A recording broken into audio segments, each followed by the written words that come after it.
ರಥಸಪ್ತಮಿ ಸೋಮವಾರದಿಂದ ಶನಿವಾರ ಸಂಜೆ 6 ಗಂಟೆಗೆ. ಇದನ್ನ ತಪ್ಪಿಸೋದಕ್ಕೆ ಯಾರಿಂದನೂ ಸಾಧ್ಯ ಇಲ್ಲ. ಹೋಗಿ ನೆಮ್ಮದಿಯಾಗಿ ಮಲ್ಕೋ.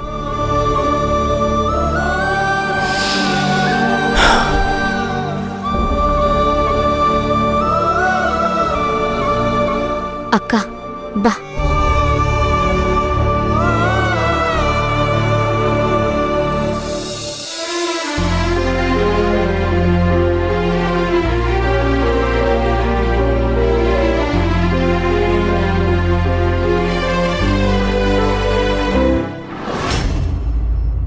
ಅಕ್ಕ, ಯಾಕೆ ನೀನ್ ಅಥರ್ವನ್ ಹತ್ರ ಹಾಗೆ ಮಾತಾಡ್ದೆ? ಅದು ಯಾಕೆ ಅಂತ ನನಗೆ ಗೊತ್ತು.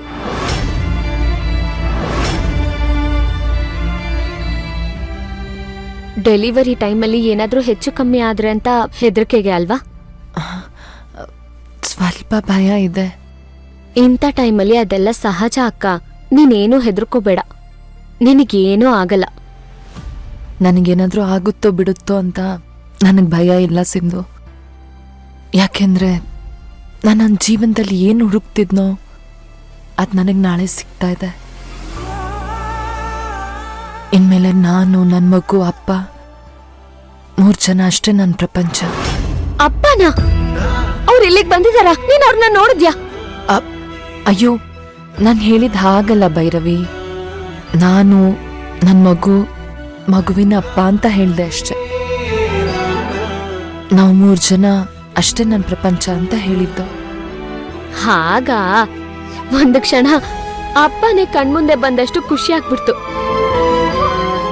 ಅವ್ರ ಕಣ್ಮುಂದೆ ಬಂದಾಯ್ತು ಸಿಂಧು. ನಿನಗವ್ರನ್ನ ನೋಡಿದ್ರೆ ಎಷ್ಟು ಖುಷಿ ಆಗುತ್ತೆ ಅಂತ ನನಗೆ ಗೊತ್ತು. ಆದ್ರೆ ಅವ್ರನ್ನ ನಿನಗೆ ತೋರ್ಸೋ ಸೌಭಾಗ್ಯ ನನಗೆಲ್ಲ ಕಣೆ. ಈ ಕ್ಷಣ ನನಗೆ ಬಂದಿರೋಂಥ ಪರಿಸ್ಥಿತಿ ಪ್ರಪಂಚದಲ್ಲಿ ಬೇರೆ ಯಾರಿಗೂ ಬರಬಾರ್ದು ದೇವ್ರೆ. ಆದ್ರೂ ನೀನಿಷ್ಟು ಸ್ವಾರ್ಥಿ ಅಂತ ಅನ್ಕೊಂಡಿರ್ಲಿಲ್ಲ ಅಕ್ಕ. ಏನು ಸ್ವಾರ್ಥಿನ? ಯಾಕೆ ಅಂತದ್ ನಾನೇನ್ ಮಾಡ್ದೆ? ಮದ್ವೆ ಆದ್ಮೇಲೆ ನೀನು, ನಿನ್ ಗಂಡ, ನಿನ್ ಮಗು 3 ಜನ ಅಂತ ಹೇಳಿದ್ಯಲ್ಲ, ಆ ಪ್ರಪಂಚದಲ್ಲಿ ನನಗ್ ಜಾಗನೇ ಇಲ್ವಾ? ನಿನಗಿಲ್ಲ ಅಂತೀನೇನೆ. ನೀನು ನನ್ನ 2ನೇ ತಾಯಿ. ಇವತ್ ನನ್ನ ಜೀವನ ಇಲ್ಲಿವರೆಗೂ ಬಂದು ನಿಂತಿದೆ ಅಂದ್ರೆ ಅದಕ್ಕೆ ಕಾರಣನೇ ನೀನು. ಇನ್ಮೇಲಾದ್ರೂ ನೀನ್ ನನ್ನ ಚಿಂತೆ ಬಿಟ್ಟು ವಿರಾಟ್ ಜೊತೆ ನೆಮ್ಮದಿಯಿಂದ ಇರು. ಸಂತೋಷವಾಗಿ ಜೀವನ ಮಾಡು. ನಾನಿಲ್ಲ ಅಂತ ನೀನ್ ಯಾವತ್ತೂ ಕೊರಗಬಾರ್ದು. ನಾನು ಎಲ್ಲೇ ಇದ್ರೂ ನೀನು ಒಳ್ಳೇದನ್ನೇ ಬಯಸ್ತಾ ಇರ್ತೀನಿ. ನೀನ್ ಚೆನ್ನಾಗಿರ್ಬೇಕು, ಅದೇ ನನ್ನ ಆಸೆ. ಅಕ್ಕ, ನೀನ್ ವಾಕಿಂಗ್ ಹೋಗಿದ್ಯಲ್ಲ, ಅವಾಗ ದೆವ್ವಗಿವ್ವ ಏನಾದ್ರೂ ಮೆಟ್ಕೋತಾ ನಿನ್ಗೆ? ನಾನಿಲ್ಲ ಅಂದ್ರೆ ಏನರ್ಥ? ಯಾಕೆ ಏನೇನೋ ಮಾತಾಡ್ತಿದ್ಯಾ? ಯಾಕೆ ಅಂದ್ರೆ ಇವತ್ತು ಜೊತೆನಲ್ಲಿರೋರು ನಾಳೆ ನಮ್ ಜೊತೆ ಇರ್ತಾರೋ ಇಲ್ವೋ ಗೊತ್ತಿಲ್ಲ, ಅದಕ್ಕೆ. ಅದೇನೋ ನಿಜ ಅಕ್ಕ. ನಾವ್ ಇಷ್ಟಪಡೋರ್ ಜೊತೆ ನಾವ್ ಬದುಕಿರೋದಕ್ಕಾಗಲ್ಲ. ಯಾಕೆ ಅಂದ್ರೆ ಜವಾಬ್ದಾರಿ ಅನ್ನೋದು ಮನುಷ್ಯನ ತುಂಬಾನೇ ಬದಲಾಯಿಸ್ಬಿಡುತ್ತೆ ಸಿಂಧು.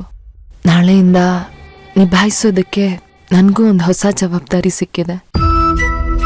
ನೀನು ನಿನ್ನ ದಾರಿಲಿರ್ತೀಯ, ನಾನು ನನ್ನ ದಾರಿಲಿರ್ತೀನಿ. ನಮ್ಮಿಬ್ರು ದಾರಿ ಕವಲ್ ದಾರಿ ಆಗತ್ತೆ, ಅಂತರ ಜಾಸ್ತಿ ಆಗತ್ತೆ. ಅದೇನೇ ಆದರೂ ನೀನು ಧೈರ್ಯವಾಗಿ ಬದುಕಬೇಕು. ಅಕ್ಕ ಬಾ ಮಲ್ಕೋ. ನೀನ್ ಯಾಕೋ ಏನೇನೋ ಮಾತಾಡ್ತಿದ್ಯಾ.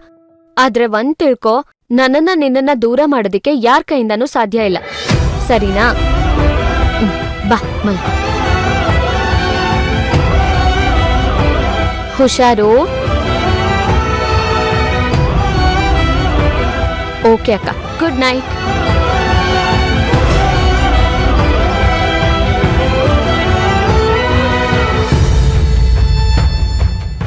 ಏನಕ್ಕ?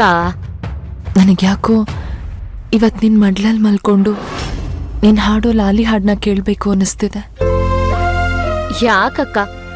ಇವತ್ ಯಾಕೋ ತುಂಬಾ ವಿಚಿತ್ರವಾಗಿ ಆಡ್ತಿದ್ಯಾ ಅನ್ನಿಸ್ತಿದೆ. ನಾಳೆಯಿಂದ ನಿನ್ ಮಡ್ಲಲ್ಲಿ ಮಲ್ಗಕ್ಕಾಗಲ್ವಲ್ಲ, ಅದಕ್ಕೆ. ಹೌದೌದು, ಬಾವನ್ ಮಡ್ಲು ಸಿಕ್ಕದ್ಮೇಲೆ ನನ್ ಮಡ್ಲು ಯಾಕ್ ಬೇಕಲ್ವಾ? ಲಾಲಿ ಹಾಡ್ತೀಯಾ ಪ್ಲೀಸ್? ಸರಿ. ನಿನ್ನೆದುರಲಿ ನಾನು, ನನ್ನೆದುರಲಿ ನೀನು, ಜೊತೆ ಜೊತೆಯಲಿ ಹೀಗೆ ಇರುವೆ ಜೊತೆಗೆ. ನೀ ಪ್ರಾಣವು ನನಗೆ, ಈ ಪ್ರಾಣವು ನಿನಗೆ, ಉಸಿರಾಗಿರೋ ಹೀಗೆ ಉಸಿರ ಜೊತೆಗೆ. ಜಗದ ಸುಖವೆಲ್ಲವೂ ಇರಲಿ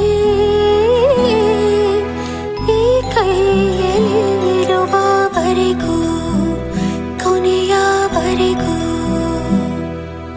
ನಿನ್ನ ತೋಳಲಿ ಹೀಗೆ ಮಗು ಮಲಗಿರೋ ಹಾಗೆ ಉಳಿದಿರುವೆನು ನಾನು ಎಂದು ಹೀಗೆ. ಹೊಸ ಉಡುಗೊರೆಯೊಂದು ಸಿಕ್ಕಂತಿದೆ ನನಗೆ, ಬೆಲೆ ಕಟ್ಟದ ಪ್ರೀತಿ ಇರಲಿ ಹೀಗೆ. ಮೇಡಮ್, ನೀವು ಹೊರಡಿ, ನಾನು ನೋಡ್ಕೋತೀನಿ.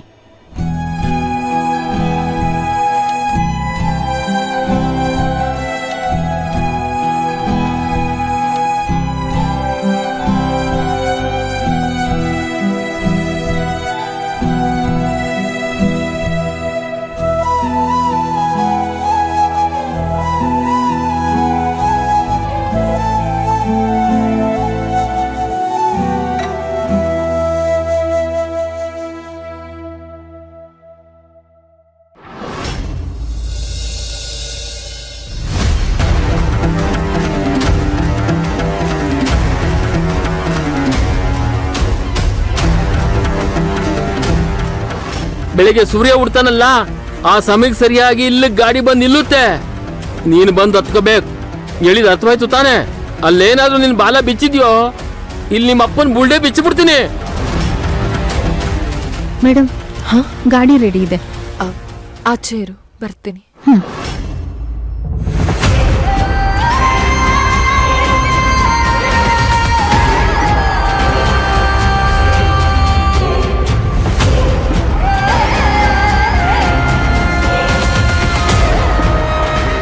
ತಪ್ಪು ಮಾಡ್ಬಿಟ್ಟೆ, ಜೀವನದಲ್ಲಿ ತುಂಬಾ ದೊಡ್ಡ ತಪ್ಪು ಮಾಡ್ಬಿಟ್ಟೆ. ಜೀವನನೇ ಹಾಳು ಮಾಡ್ಕೊಂಡ್ಬಿಟ್ಟೆ. ಪ್ರೀತಿಯನ್ನು ಮತ್ತಲ್ಲಿ ಶೀಲಕ್ಕೆ ಕುತ್ತಂದ್ಕೊಂಡ್ಬಿಟ್ಟೆ.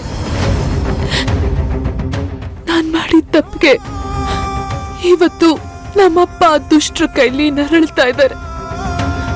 ನಾನ್ ಮಾಡಿದ ತಪ್ಪಿಗೆ ನಾನೇ ಜೀವ ಅಂತ ಅನ್ಕೊಂಡ್ ಬದುಕ್ತಾ ಇರೋ ನನ್ನ ತಂಗಿ ಇದ್ದ ನಾನ್ ದೂರ ಆಗ್ತಾ ಇದ್ದೀನಿ. ನಾನ್ ಮಾಡಿದ ತಪ್ಪಿಗೆ ಇವತ್ತು ನನ್ನ ಪ್ರೀತಿಯಿಂದನೇ ದೂರ ಆಗ್ತಾ ಇದ್ದೀನಿ.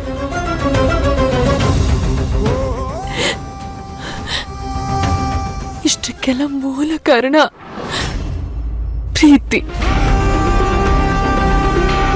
ಈ ಪ್ರೀತಿ ಅನ್ನೋದು ನನ್ನ ಜೀವನನೇ ಸರ್ವನಾಶ ಮಾಡ್ಬಿಡ್ತು. ಯೋಗ್ಯತೆ ಮೀರಿ ಪ್ರೀತಿ ಮಾಡಿದ್ದಕ್ಕೆ, ಅರ್ಹತೆ ಮೀರಿ ಆಸೆ ಪಟ್ಟಿದ್ದಕ್ಕೆ ಇವತ್ತಿಂತ ಸ್ಥಿತಿಗೆ ತಲುಪಿದ್ದೀನಿ.